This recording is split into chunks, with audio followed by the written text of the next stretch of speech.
Muy bien, pues hemos tenido un momento de alabanzas y vamos ya directos a meditar en la palabra del Señor. Vamos a alimentarnos, a comer un poco.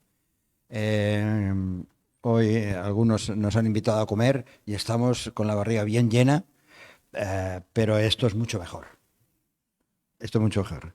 No hay que tomar aquí ningún digestivo, porque la palabra de Dios es un alimento saludable y lo necesitamos, eso, el pan nuestro de cada día. Exacto. Pues Ay, perdón, voy a poner el... ¿Puedes ponerlo, John, el PowerPoint? Gracias.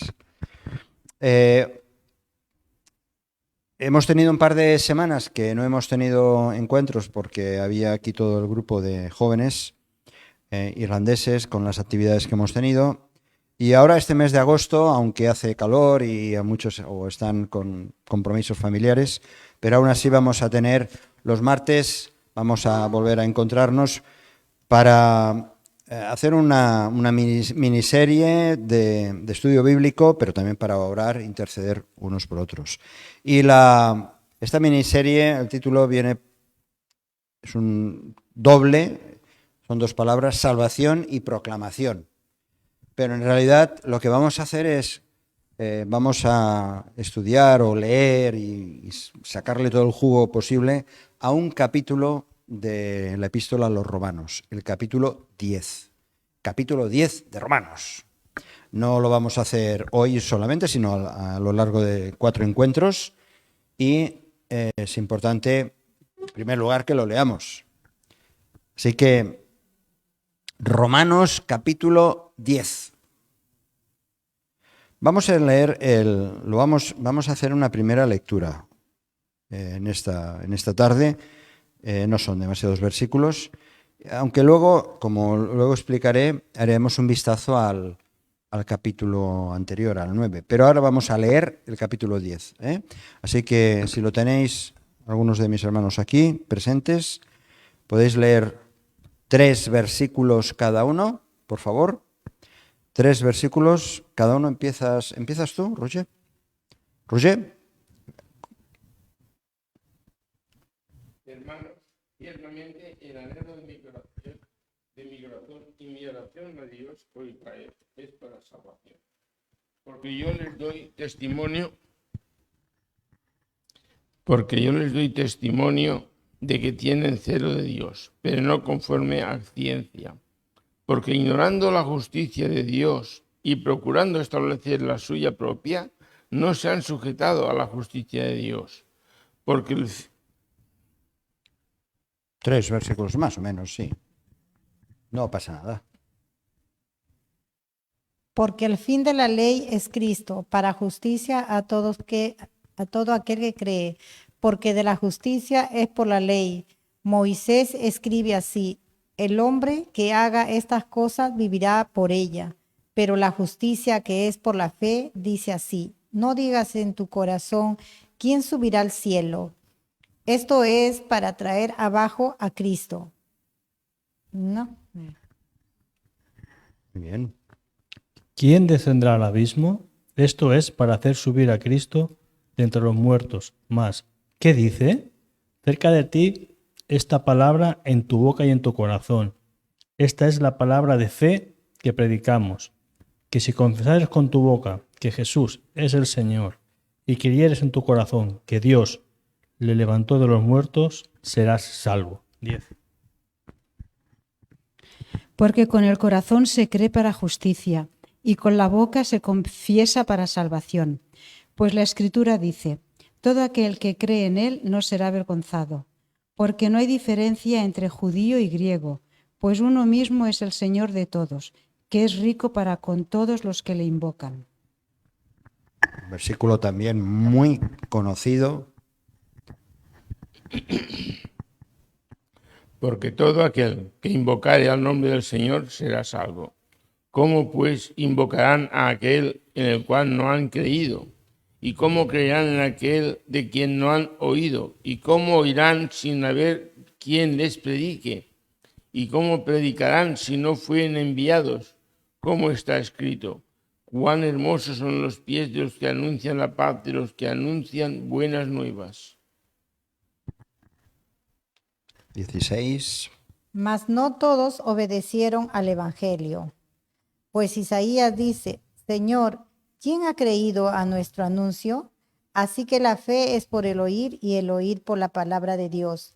Pero digo, no han oído, antes bien, por toda la tierra ha salido la voz de ellos, y hasta los fines de la tierra sus palabras. También digo, ¿no ha conocido esto Israel? Primeramente Moisés dice. ¿Sigo, no? Yo os provocaré a celo con un pueblo que no es pueblo. Con pueblo insensato os provocaré la ira. E Isaías dice resueltamente, fui hallado de los que no me buscaban, me manifesté a los que no preguntaban por mí. Pero acerca de Israel dice, todo el día extendí mis manos a un pueblo rebelde y contradictor. Muy bien. Bueno, habéis visto que este capítulo, ¿verdad? Hay una serie de versículos muy conocidos que muchas veces los utilizamos, los empleamos. Realmente este capítulo, yo decía antes que vamos a alimentarnos de la palabra, pero realmente este capítulo no se trata simplemente de un aperitivo, ¿eh?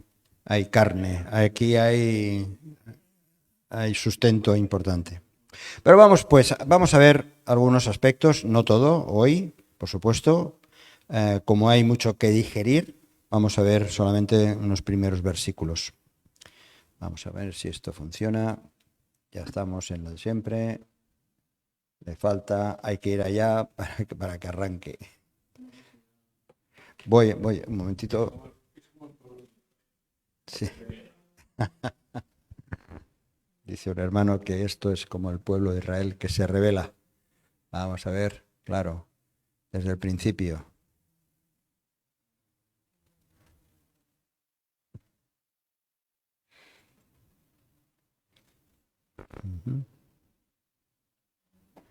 Bien, pues vamos allá. En el capítulo 9, no lo vamos a leer ahora, pero simplemente voy a apuntar un par de cuestiones.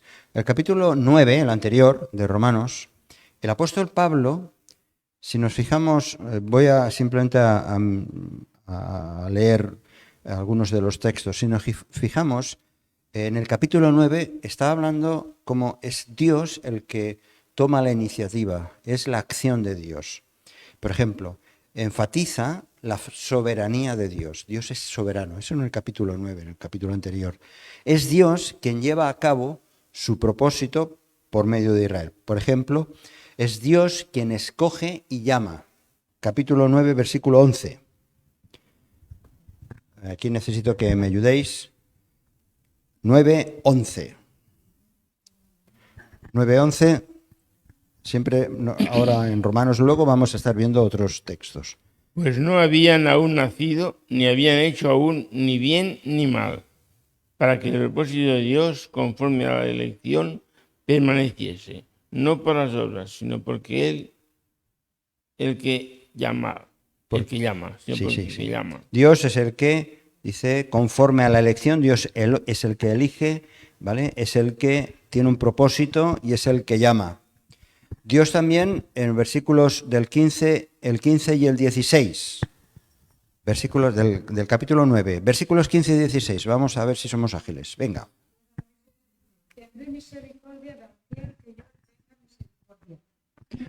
¿Puedes empezar otra vez, por favor?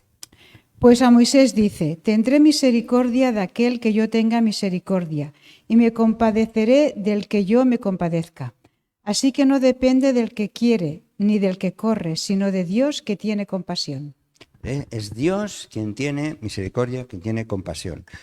Es Dios también quien endurece.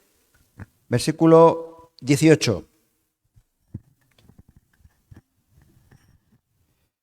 De manera que de quien quiere tiene misericordia, y al que quiere endurecer, endurece.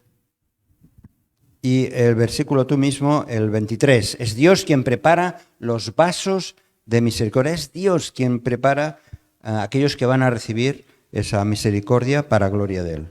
y para hacer notorias las riquezas de su gloria, las mostró para con los vasos de misericordia que él preparó de antemano para gloria. Y finalmente el versículo 24, vemos que es Dios también quien ha llamado a judíos y gentiles para que juntos formemos un solo cuerpo. A los cuales también ha llamado, esto es a nosotros, no solo de los judíos, sino también de los gentiles, como también Oseas dice, llamaré al pueblo mío al que no era mi pueblo, y a la que no amada, amada. Vale, sí, no solamente destacar esto. Dios también ha llamado a nosotros, no solo a los judíos, sino también a los gentiles. Es decir, en el capítulo 9 está hablando de la soberanía de Dios. Y ahora vamos a entrar en el capítulo 10. Y en el capítulo 10 lo que vemos es la parte que le corresponde al hombre. Destaca en el capítulo 10, que es lo que vamos a estar viendo, la responsabilidad del hombre. ¿Está claro esto? En el capítulo 9 hay un énfasis sobre que es Dios el que tiene el control de todo, es el soberano, y en cambio vamos a ver cómo en el capítulo 10 nos habla de la responsabilidad nuestra. Es el hombre, versículo 1, luego entraremos en los detalles, capítulo 10, versículo 1, es el hombre el que debe orar. Dice, ciertamente, dice Pablo, el anhelo de mi corazón y mi oración a Dios por Israel es para salvación.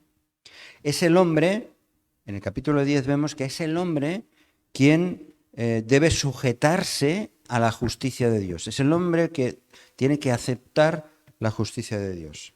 Es el hombre, vamos a ir viendo también, el que debe creer. El que debe creer, versículo 4, porque el fin de la ley es Cristo, para justicia a todo aquel que cree. El hombre tiene que creer. Y tiene que creer en su boca y confesarlo con su boca y creerlo en su corazón, como hemos leído, versículos 9 y 10, que los habéis leído, bien conocidos. Es el hombre quien debe invocar el nombre del Señor, también lo hemos leído, ¿no? Porque con el corazón se cree para justicia, pero con la boca se confiesa para salvación, pues la Escritura dice, todo aquel que en él creyere no será avergonzado. Así que Dios es el que salva, pero el hombre es el que debe creer. Porque si no hay creencia, si no se cree, esa salvación no es posible, no actúa en la persona. Dice 1 Corintios 1:21, no hace falta que busquéis, dice, tuvo a bien salvar mediante la locura de la predicación a los que creen. La salvación es a los que creen. Y eso le corresponde, por lo tanto, la creencia le corresponde al hombre. Y por eso lo que estamos viendo, el título de esta miniserie, Salvación y Proclamación, es que sin proclamación del Evangelio, sin esta proclamación del Evangelio, no hay salvación. La gente no puede escuchar, ¿no? Como iremos viendo, ¿no? Así que vamos a ver algunos aspectos de esto. ¿Ya estáis en ambiente? ¿Ya estáis ubicados? Más o menos. Bueno, pues ahora ya hemos leído la carta del menú, ¿vale? Hemos leído la carta del menú, ahora vamos a ver los platos. Vamos a ver los platos. La intercesión. Fijaos, capítulo 10, versículo 1 de Romanos, dice, hermanos, ciertamente, está hablando Pablo, acordaos, ciertamente el anhelo de mi corazón y mi oración a Dios por Israel es para salvación. ¿Quién no tiene anhelos? ¿Quién no tiene deseos buenos o ganas de mejorar las cosas? ¿Quién no quiere ver que hayan cambios en las vidas, tanto las propias como en las vidas de otros, ¿verdad? Pablo está diciendo aquí, está manifestando su anhelo, su deseo. Pablo quería ver cambios. Quería ver cambios. Anhelo significa ese deseo, ese añoro. El verbo significa estar complacido. O sea, cuando uno tiene un anhelo es porque yo sé que eso me va a sentar bien, me voy a sentir bien ¿verdad? Porque se cumpla ese anhelo. Por lo tanto, Pablo está diciendo, estoy anhelando, el versículo 1, estoy anhelando su salvación, la salvación del pueblo de Israel, y su salvación traería mucha alegría, mucho regocijo, dice, a mi corazón. Claro, el anhelo es de él. Él, pensando en el pueblo de Israel, al cual hay que llevarle el Evangelio también, al cual él tenía que llevar el Evangelio, él pensando en eso, estaba, dice, regocijándose, pensando en la posibilidad de eso, de que eso ocurriera. Así que era una oración específica. Y eso para nosotros ya es una lección. Oraciones concretas, a veces lo comentamos entre nosotros, hay oraciones preciosas, pero que no hay intercesión, por ejemplo. No hay vibrar por algo que te está ahí, que te está doliendo en el corazón. Y Pablo aquí lo que está deseando es que ellos, los israelitas, fueran salvos, los judíos fueran salvos. Pablo estaba orando para que los judíos creyeran en Cristo y fueran salvos. Pablo mismo era un judío. Veíamos el domingo, un judío de Tarso, de aquella zona de Cilicia, de Turquía, la zona de abajo de Turquía, pero era un judío. Lo que pasa es que su vida iba en una dirección contraria a Cristo, y Cristo se le apareció en el camino. Y finalmente, cuando él se acepta el Evangelio, él se empieza a tener la misma pasión que el Señor. Esa pasión por los perdidos. Acordaos, Mateo capítulo 9, versículos 36 a 38, una escena en la que Jesús dice que viendo la multitud, tuvo compasión de la multitud. Bueno, pues esa cosa es lo que está experimentando Pablo.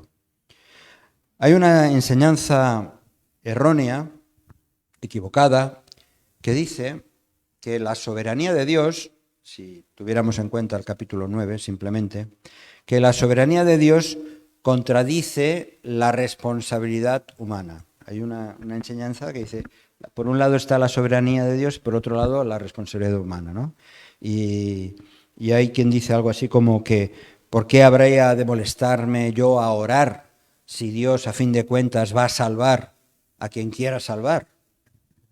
Podríamos pensar eso, pero hay una línea, digamos, doctrinal y enseñanza que va por esa ahí.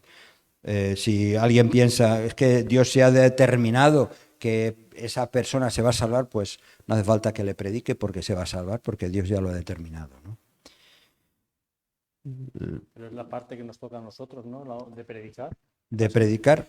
Porque esa es la comisión que nos mandó el Señor, ¿no? Si hablas, ponte el micro. Que esa es la comisión que nos mandó el Señor, ¿no? La gran comisión, ¿no? El predicar y el predicar a toda la nación. Sí, pero la cuestión entonces está en que hemos de orar, vale, hemos de predicar, sí, pero hemos de orar para que la gente se convierta, para que sí, claramente sí.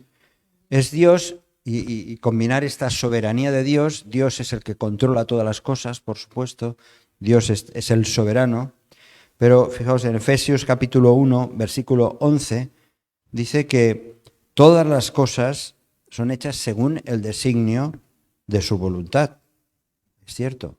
Pero a nosotros nos corresponde orar. La oración lo que hace es que nos pone a nosotros en armonía o en conexión con la mente y el corazón, con la voluntad de Dios. Dios quiere la salvación, pongamos una persona, Dios quiere la salvación de Manolo, por decir un ejemplo, pero cuando yo estoy orando por Manolo, estoy conectándome también con la voluntad del Señor, porque el Señor quiere que Manolo sea salvo. Él puede obrar más, el Señor más efectivamente por medio, por lo tanto, de nuestra oración, porque ese es su propósito. Fijaos en Filipenses capítulo 2, versículo 3, que dice: Filipenses capítulo 2, versículo 13. Porque Dios es el que en vosotros produce así el querer como el hacer por su buena voluntad. O sea, Dios va trabajando en nuestro interior y va trabajando en el interior de las personas. Dios es el que produce ese querer, tanto el querer como el hacer. Pero a nosotros nos corresponde orar.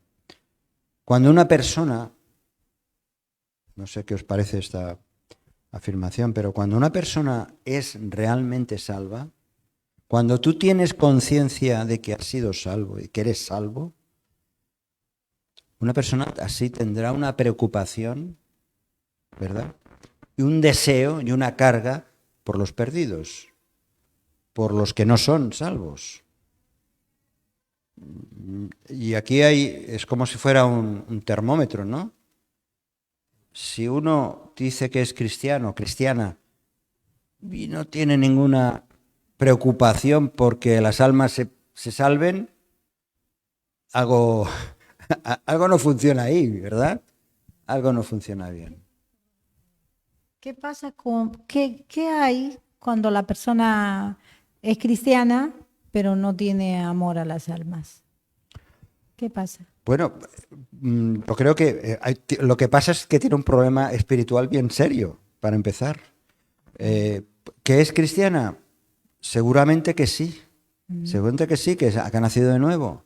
Pero todavía no ha comprendido realmente el amor de Dios y por lo tanto no tiene ninguna pasión por compartir las buenas noticias a las otras personas, ni siquiera por orar por las otras personas.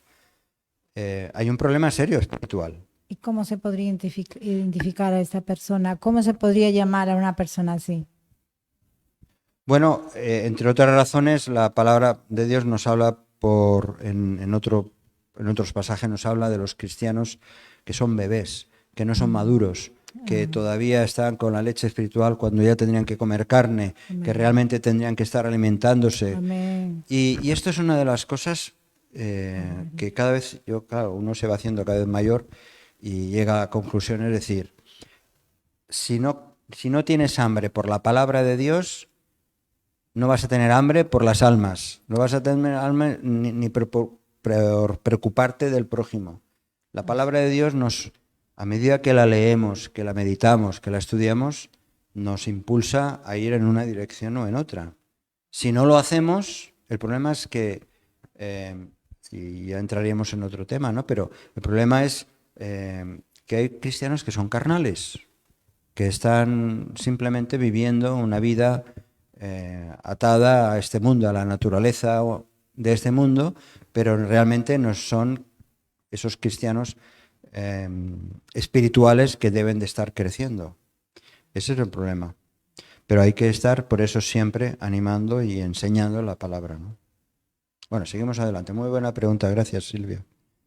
Seguimos adelante. Mirar, por eso la pregunta de este primer versículo, ¿no?, que hemos leído. ¿Tenemos pasión que nos lleva a interceder por los demás? Pidámosle al Señor que nos dé más pasión para interceder por los demás. Y animemos a otros. Animemos a otros. Quizá hemos de entrar en otras dinámicas como iglesia también de animar a otros hermanos y hermanas a juntos estar orando, rogando al Señor, no solamente por necesidades, que muchas veces caemos en eso, sino pensar en las almas, como por ejemplo en las familias que durante estas semanas pasadas han estado escuchando el Evangelio, o los niños han estado escuchando el Evangelio de una manera sencilla pero bien clara, ¿no? Seguimos adelante. La justicia de Dios, no la de los hombres. Aquí esta es una parte, es muy sencilla, pero también es muy básica. El capítulo 10 de Romanos, del versículo 2 al 7, lo hemos leído. Hay un concepto que habla aquí, dice, versículo 2, yo les doy testimonio de que tienen celo de Dios, pero no conforme a ciencia. Y esto tiene que ver con lo que estábamos diciendo, Silvia. Celo sin ciencia o celo sin conocimiento. La ciencia quiere decir conocer. Los judíos tenían celo por Dios, tenían celo por cumplir las leyes religiosas, eran apasionados, estrictamente religiosos, pero dice que es un celo, ese celo sin conocimiento, sin ciencia, realmente sin conocer al Dios que dicen creer. Y esto pasa con cristianos y cristianas que creen en el Señor, que participan a lo mejor de la vida de la Iglesia, pero es posible que no tengan conocimiento del Señor, porque no están yendo a las fuentes, no están yendo a la palabra, no se están nutriendo, no se están alimentando. Un celo es una creencia, ¿eh? Un celo es un celo, no celos de los celos de enamorados y esas historias, no. El celo es la idea de una creencia.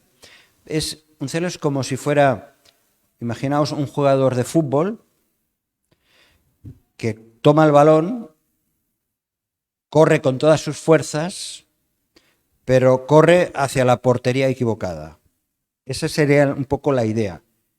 Tener un celo sin conocimiento es que tú quieres ir en una dirección, pero vas en una dirección totalmente equivocada porque no estás teniendo en cuenta lo que el Señor quiere. ¿Cómo? Como Pablo le pasaba, claro, muy bien, exacto. Dios tiene que ser realmente el objeto de mi celo, de mis ganas de ir en la dirección adecuada. Lo que está diciendo aquí Pablo es que celo sin conocimiento es una ortodoxia muerta, no sirve para nada. Es como escuché una vez a un predicador, ¿no? Que es fe y más conocimiento o conocimiento y fe, más fe, ¿no? ¿Qué es primero, no? Si viene el conocimiento a través de la fe o viene la fe a través del conocimiento, ¿no? De la palabra de Dios. Bueno. No sé, ¿no? Un planteamiento así, ¿no? Porque claro, realmente, ¿cómo conocemos a Dios? A través de la Escritura. Es que no hay otra manera. No hay otra manera. ¿Cómo puedo sentir yo compasión o misericordia por las almas? Conociendo a Dios. Conociendo la vida de Jesús, lo que hizo Jesús. Si no, ¿cómo voy a conocer eso? Si no es a través de aquí, si no medito, si no estudio, si no profundizo, voy a estar con las 4 cosas de siempre y no voy a crecer. Entonces soy un bebé espiritual. Un bebé espiritual, ¿no? Ellos ignoraban, los judíos, ignoraban por completo el concepto de la justificación. Justificación de Dios basado en la gracia. Estaban basados en las obras, en el cumplimiento de las leyes. Estaban intentando, por sus propios medios, pues justificarse por medio de las obras. Y debería tratar de ganar la justicia, es decir, ¿debería yo de tratar la aprobación de Dios por mis propios esfuerzos o por la gracia de Dios? Repito, ¿debería yo tratar de ganar, ser aprobado por Dios por mis propios esfuerzos o por aceptar la gracia de Dios? Por aceptar la gracia de Dios, ¿no? Pero en eso estaba el problema de los... Una cadena. Es como una cadena. O sea, yo puedo esperar del Señor todo y creer en su gracia, pero yo también he de hacer mi esfuerzo por mi parte. Claro, pero hay que aceptar esa gracia. Hay que aceptar esa gracia.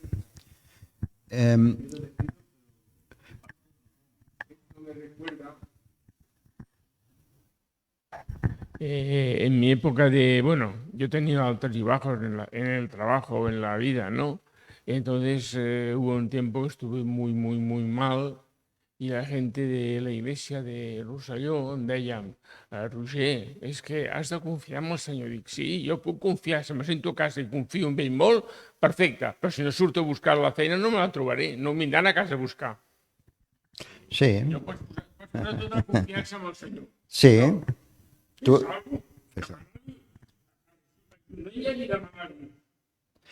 Hablando... Claro, sí. Ahora, hablando de la justicia de Dios, ¿debo establecer mi propia justicia, es decir, hacer lo que yo quiera, o debo sujetarme a su justicia? ¿Soy yo llevándome a Dios a cuestas o es Cristo llevándome a Dios? ¿Me explico? ¿Que soy yo el que tengo que llevar en mis espaldas a Dios o es Cristo que realmente es el que me lleva a Dios? Dice por favor. Lo puedes leer también este pasaje. El versículo Primera de Pedro, capítulo 3, versículo 18. Primera de Pedro, capítulo 3, versículo 18. Porque también Cristo padeció una sola vez por los pecados, el justo por los injustos, para llevarnos a Dios, siendo a la verdad muerto en la carne, pero vivificado en espíritu. ¿Puedes, otra vez, Marina, puedes decir? ¿El siguiente? Sí, no, lo lees otra vez. ¿Otra vez? Sí. Porque también Cristo padeció una sola vez por los pecados, el justo por los injustos, para llevarnos a Para Dios. llevarnos a Dios. Él sufrió para llevarnos a Dios. La pregunta es, ¿encuentro la justicia en el monte de Sinaí, es decir, en las leyes? ¿Encuentro la justicia de Dios en las leyes, tratando de guardarlas, los mandamientos, etcétera? ¿O encuentro la justicia en el monte Calvario? ¿En qué dos montes encuentro realmente la justicia de Dios? En el monte Sinaí, donde allí se dieron las leyes, la idea es a través de las obras, o encuentro la justicia satisfecha de Dios en el monte Calvario, a través del sacrificio de Cristo. Y muchas veces hay personas que, aunque sean creyentes, siguen viviendo como si tuvieran que estar en el monte Sinaí, es decir, esforzándose o más o menos para ser buenos chicos, buenas chicas y ser buenos cristianos. Mirad, hay una ilustración, los que buscan establecer su propia justicia, cumpliendo la ley, que es lo que les pasaba a los judíos, querían cumplir leyes, eso sí, o haciéndose a su manera, son como la gente que trata de nadar, por ejemplo, yo que sé, de Portugal a Brasil. Imagínate que tú quieres ir nadando de Portugal a Brasil, cruzar el Atlántico, ¿no? Y lo quiere hacer por sus propios esfuerzos. Eso es imposible. Algunos han hecho largas distancias, ¿no? Como algún nadador que conocemos aquí. Pero eso es tremendo. Algunos lo intentarán, lo harán mejor que otros.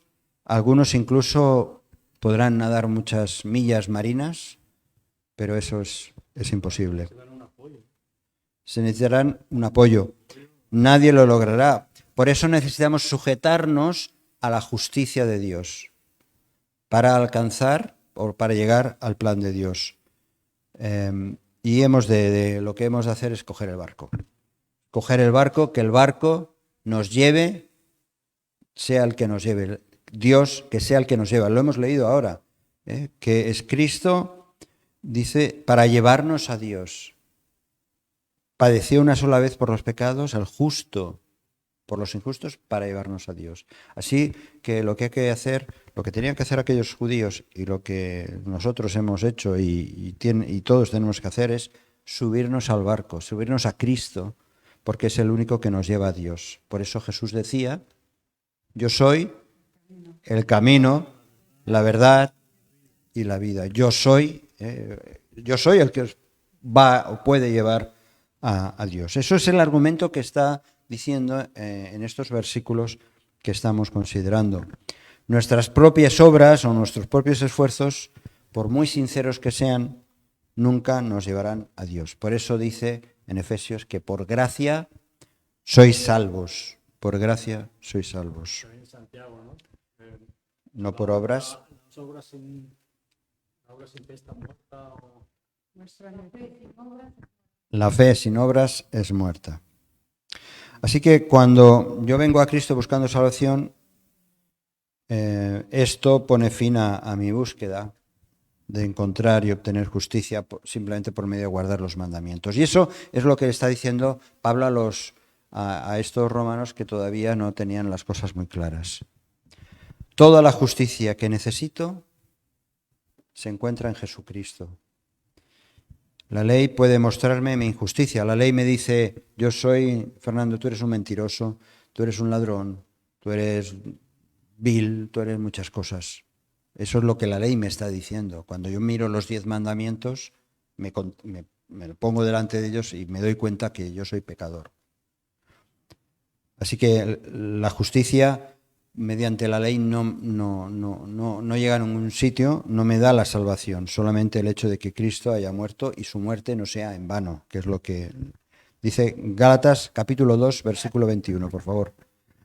Gálatas 2, versículo 21.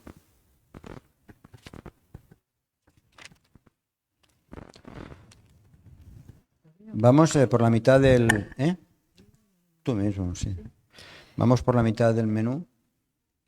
No desecho la gracia de Dios, pues si por medio de la ley se obtuviese la justicia, entonces Cristo murió en vano.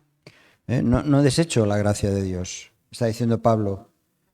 No desprecio la gracia, no la desprecio. Dice, pues si por la ley fuese la justicia, entonces la muerte de Cristo estaría por demás. La justicia de Dios se obtiene en el monte Calvario y no en el monte Sinaí. Así que subirse al barco representa la fe en Cristo, porque todo aquel que en Él cree no se pierda, sino que tenga la vida eterna. Ahora, es cierto que hay muchos que dicen, yo quiero seguir nadando. Yo quiero seguir nadando, yo quiero esforzarme, yo quiero ser un buen chico, yo ya tengo una ruta que seguir, y este es uno de los problemas que hay en nuestra sociedad, cada vez más, de materialismo, de individualismo. En el info quiero compartir una pequeña idea sobre el plan B. Ya lo veréis. El plan B. Hay muchas personas que escogen el plan B cuando hay un plan A. Y el plan A está claramente escrito en las Escrituras. Bien, en definitiva, lo que Pablo estaba invitando a los romanos es que ya no necesitas nadar más. Súbete al barco, porque súbete a Cristo, que es el que en el que se cumple todo el propósito. Confía en el barco. Te va a llevar al lugar, al puerto, que tú intentando nadar no alcanzarías nunca. Súbete al barco. Así que, qué bien.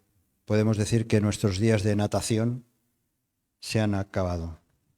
Y podemos decir, aquellos que hemos creído en Cristo, que yo ya estoy en el barco, que estoy y que voy a ir a puerto seguro. Así que no hay nada que el hombre pueda hacer, es lo que hemos leído en estos versículos. ¿Quién descenderá al abismo?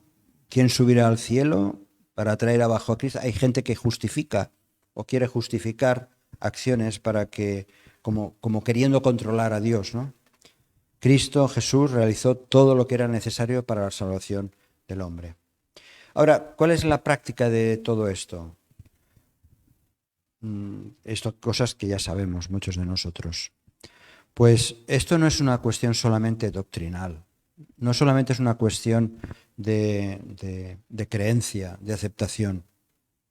Porque la pregunta es, ¿cómo trasladamos esto, que es para muchos de nosotros son cosas muy claras, cómo eso lo trasladamos a la vida cotidiana, en el día a día? Cuando hay conflictos en la familia, cuando hay situaciones de enfermedad, cuando hay asuntos que de pronto nos llegan en la vida diaria, cuando surgen, cómo estas verdades me sirven para el día a día. ¿Cómo me sirven? ¿Cómo me sirven? Quizá, a ver, vuestras opiniones también, ¿no? Pero quizá, yo pienso en un sencillo consejo. Cuando tienes un conflicto con tus hijos o con el matrimonio, cuando surge una enfermedad, cuando piensas que alguien te ha ofendido o que simplemente las cosas no van bien. A veces hay etapas en la vida que no van bien las cosas. ¿No es mejor poner nuestra atención en este Cristo, en este barco, en lugar de querer yo nadar por mi propia cuenta?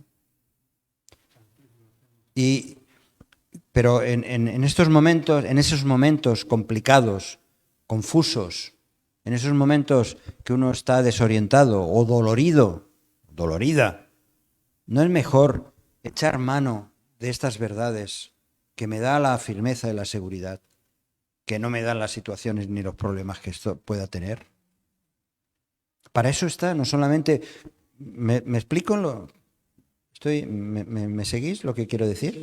Que uno como que quiere resolver las cosas por uno mismo y no poner su mirada en Dios. No poner su mirada en Dios, sí. Tienes tú. Exacto. ¿Sí?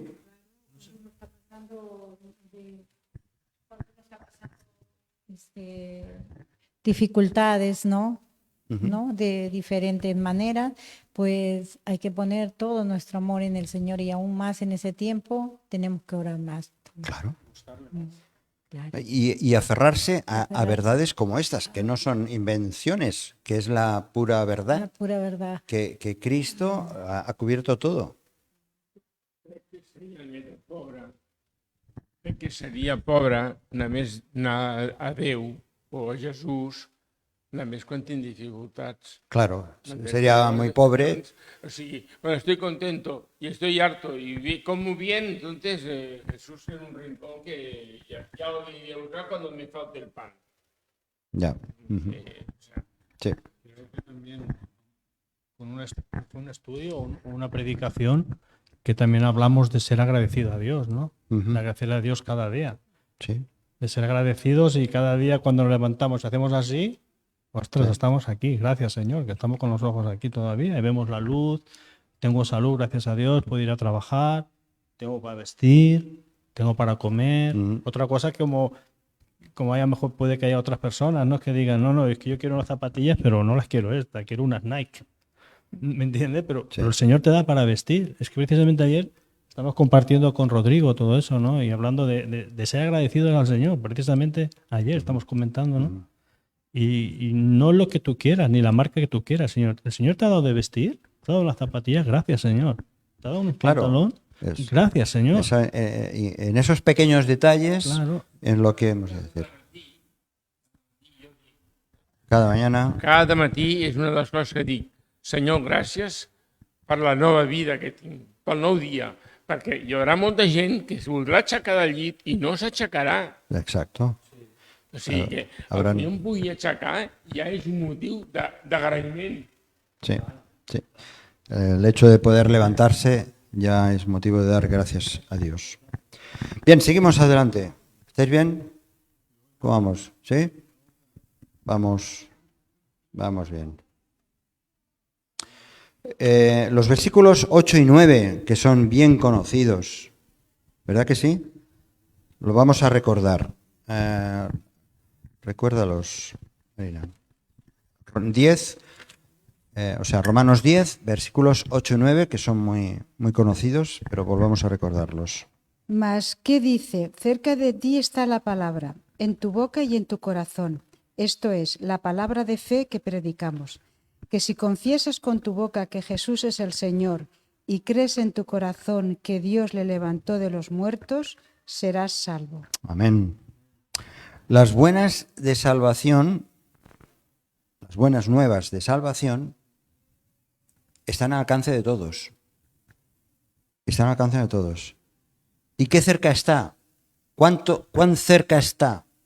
¿Cuán cerca está? Dice, en tu boca y en tu corazón. Pero se necesita hacer algo con ello. Aunque esté muy cerca, hay que hacer algo. Acordaos lo que decíamos antes, el capítulo 10 enfatiza mucho la responsabilidad del hombre. ¿Qué tiene que hacer el hombre? Pues con el corazón creerlo y con la boca proclamarlo, confesarlo. Es lo único que tenemos que hacer. Creer y confesar. Creer y confesar. Los versículos 8 y 9 pueden ser ilustrados un poco como la historia de los ladrones de la cruz. Los dos ladrones de la cruz. Cristo, crucificado, estaba muy cerca de ambos.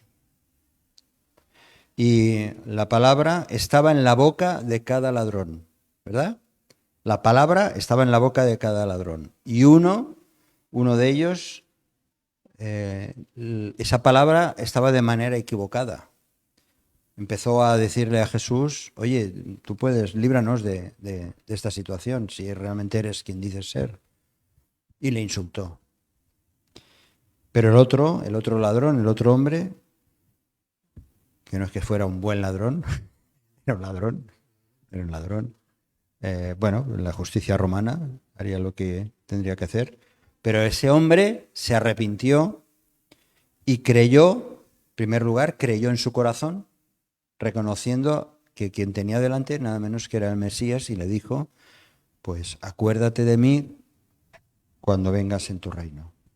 Es decir, estaba en su boca y en la boca lo proclamó, claro. Cristo, pues, ha realizado la obra de la salvación. El hombre, el ser humano, es responsable de creer y confesar. Es lo que está diciendo el versículo. ¿Cuál es la palabra de fe que predicamos? ¿Qué es lo que dice? ¿No? Está diciendo Pablo aquí. ¿Cuál es la palabra que predicamos? Pues la respuesta al versículo 9. Confesar. Mirad, la palabra confesar tiene el griego. La palabra confesar es homologeo. Logeo nos suena mucho. Logos, la palabra. Homo, también lo sabemos, es igual, ¿no? Entonces, esta palabra, confesar, viene a significar decir lo mismo que otro.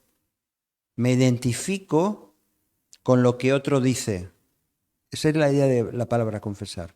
No la idea que tenemos, claro, en la tradición católica, ¿verdad? De la confesión al sacerdote y toda esa historia. No tiene nada que ver. ¿Vale? Confesar es me identifico, o lo que yo digo me identifica con lo que dice otro. Y eso, el creyente, lo que nos está diciendo es que el creyente debe confesar a Cristo delante de los hombres. Es decir, dice Mateo capítulo 10, versículo 32. ¿Lo lees, Joan, por favor? Mateo 10, 32. Bueno, ¿te va bien? Sí. Son palabras del Señor Jesús. A cualquiera, pues, que me confiese delante de los hombres, yo también le confesaré delante de mi Padre que está en los cielos. Tremendo. Es clarísimo, ¿no? ¿Sí? A cualquiera... vuélvelo a leer, por favor. A cualquiera, pues, que me confiese delante de los hombres, yo también le confesaré delante de mi Padre que está en los cielos. Lo que yo, dice cualquiera que me confiese, que hable de mí, que se identifique con mis palabras delante de los hombres, yo también me identificaré contigo delante del Padre. Claro. ¿Es esa la idea? Si tú reconoces a Jesús aquí, Jesús te va a reconocer. Por eso es importante que entendamos bien esta idea de la confesión, ¿no? Por eso dice, versículo 9, otra vez, volviendo a Romanos, cerca de ti que si confesares con tu boca que Jesús es el Señor y creyeres en tu corazón que Dios le levantó de los muertos, serás salvo. Es imprescindible. Antes, Silvia, decías, ¿no? Bueno, ¿cómo podemos saber si un cristiano realmente es cristiano? Hombre, ¿realmente lo estás haciendo eso? ¿La persona lo está haciendo? ¿Está confesando? Dice que cree, pero está siendo testimonio de que realmente es quien dice ser. Mirar lo que en Primera de Juan capítulo 5, del 9 al 12, el creyente debe de estar de acuerdo verbalmente y públicamente es lo que se trata, ¿no? Ha de estar de acuerdo con lo que Dios ha dicho en cuanto a su Hijo. Si Dios ha dicho, este es mi Hijo amado en quien tengo complacencia, Jesús es mi Hijo, Jesús es Dios, yo tengo que estar de acuerdo con eso. Vamos a leer este pasaje, Primera de Juan, capítulo 5, versículos del 9 al 12. Aquí en pantalla solamente hay un texto. Luego leer, sí. Si recibimos el testimonio de los hombres, mayor es el testimonio de Dios, porque este es el testimonio con que Dios ha testificado acerca de su Hijo. El que cree en el Hijo de Dios tiene el testimonio en sí mismo. El que no cree a Dios le ha hecho mentiroso, porque no ha creído en el testimonio que Dios ha dado acerca de su Hijo.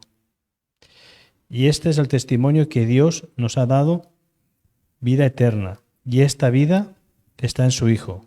El que tiene al Hijo tiene la vida, y el que no tiene al Hijo de Dios no tiene la vida. Oh, tremendo. Está claro el texto de Juan, de Primera de Juan. El testimonio con que Dios ha testificado acerca de su Hijo. Y el que cree en el Hijo de Dios tiene el testimonio en sí mismo. Tú lo tienes en ti mismo porque el Espíritu Santo te va diciendo, te va dando la convicción de que eres un hijo de Dios, una hija de Dios. Así que Dios ha dicho en Mateo 17:15, este es mi Hijo amado, y el creyente que confiesa a Cristo está de acuerdo con esta confesión y confiesa.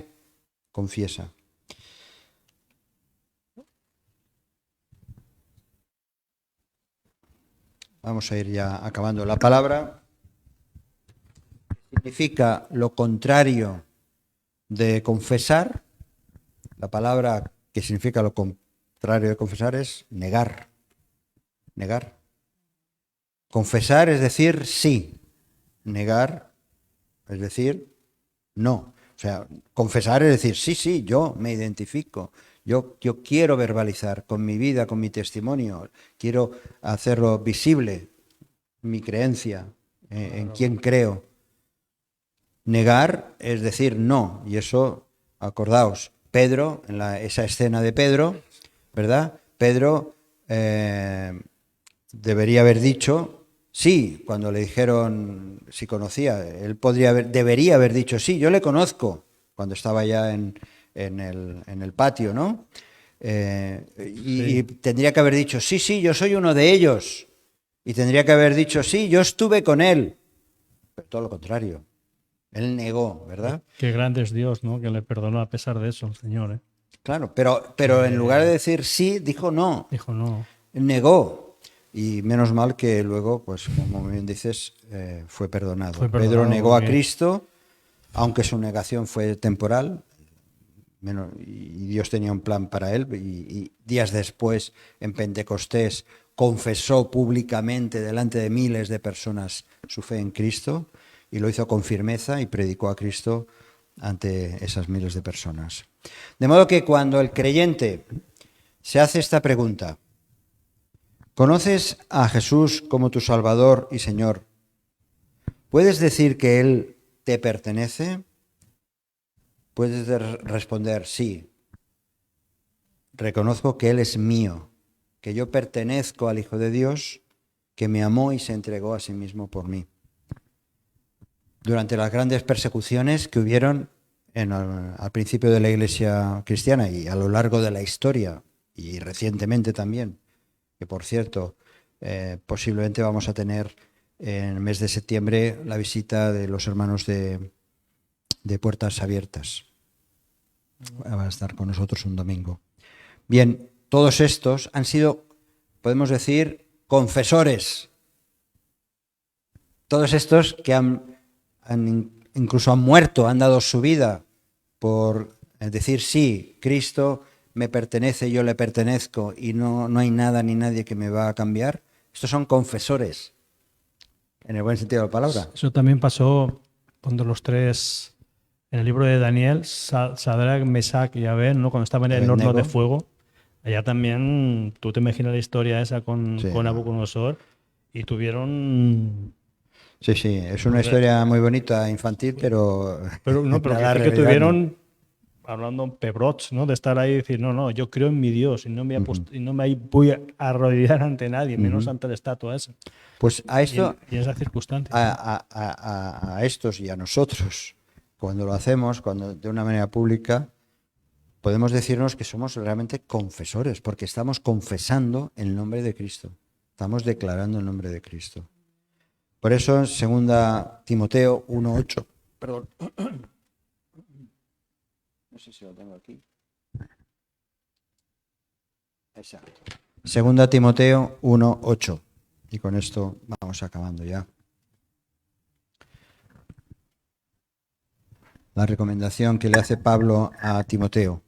Por tanto, no te avergüences de dar testimonio de nuestro Señor, ni de mí, preso suyo, sino participa de las aflicciones por el Evangelio según el poder de Dios. No te avergüences de dar testimonio. Así que la confesión de nuestra boca tiene que concordar con la conducta de nuestra vida. Porque si también simplemente hablamos y nuestra vida va en otra dirección, totalmente equivocados. Dice en Tito capítulo 1, versículo 16, Pablo aquí describe a un grupo de personas que confiesan que ellos conocen a Dios. Pero fijaos lo que dice Tito capítulo 1, versículo 16. Tito 1, 16. Profesan conocer a Dios, pero con los hechos lo niegan, siendo abominables y desobedientes, descalificados en cuanto a toda buena obra. Pues son palabras fuertes. Si tuviéramos, yo no digo en esta iglesia, pero digamos en las iglesias en general, si pasar un escáner, que el Señor ya lo pasa, el Señor ya lo pasa. Bueno, sobre todo si sale proyectado en la pantalla. Profesan conocer a Dios, pero con los hechos lo niegan. Tito. De labios me honra, pero su corazón está lejos de mí. Sí, eso referente al pueblo de Israel. El pueblo de Israel. Pero aquí se está dirigiendo Pablo a Tito, porque en las iglesias se estaban dando casos como estos, ¿no? Y no solamente en las iglesias. Es cierto que hay gente que dice creer en Dios, pero sus hechos demuestran todo lo contrario. Es verdad, hace unos días, muy poquitos días, un personaje de estos raros, no recuerdo su nombre, pero ni lo voy a mencionar, pero un personaje de estos artistas, en fin, con una vida muy, muy complicada. Y él decía, yo cada vez antes de salir a actuar, rezo y me presigno, ¿no? Y dices, no, hay algo aquí que no cuadra, ¿no? O sea, este tipo de vida y esta manera de actuar y encima dices como si fuera un mérito antes de salir a actuar, rezo. Bueno. Ahora, ¿conocen realmente al Dios vivo? Sus labios dicen, sí, conocemos a Dios, pero sus vidas dicen, no conocemos a Dios. Su andar está en conflicto con su hablar y esto para Dios es abominación. Abominación, algo repugnante para Dios, algo desechable, algo no aceptable. Por eso el Señor dice, apártese de iniquidad todo aquel que invoca el nombre de Cristo. Todo aquel que invoca el nombre de Cristo, apártese de iniquidad, apártese de maldad. Así que algunos alegan conocer a Dios, pero son mentirosos y la verdad, dice 1 de Juan, no está en ellos. ¿Verdad? 1 de Juan capítulo 2 versículos 3 y 4. En fin, como creyentes en Cristo, hagamos una buena profesión, una buena confesión ante muchos testigos, ante todos los hombres y mujeres, igual como con Timoteo. Que el mundo vea que el Cristo que nombramos con nuestros labios es el Dios a quien servimos con nuestras vidas. Y no hay más, no hay opción, no hay plan B. Y hablaremos algo del plan B. Hay un plan A y es el que hay que seguir. Bien, hermanos, pues animémonos a nosotros y a otros hermanos para que este envase, ayer estábamos mirando con Marina una etiqueta, ¿no?, de un producto y veíamos los componentes. Bueno, normalmente a veces miramos de cualquier envase, ¿verdad? Miramos en la etiqueta qué es lo que contiene. Bueno, pues la etiqueta de nuestra vida, lo que está por fuera, tiene que estar por dentro. Y tiene que ser una realidad entre lo que está fuera y lo que está dentro. Así que los creyentes debemos confesar a nuestro Señor y Salvador de manera clara, sobre todo sin estar avergonzados como somos exhortados. Pues hasta aquí esta primera parte de salvación y proclamación.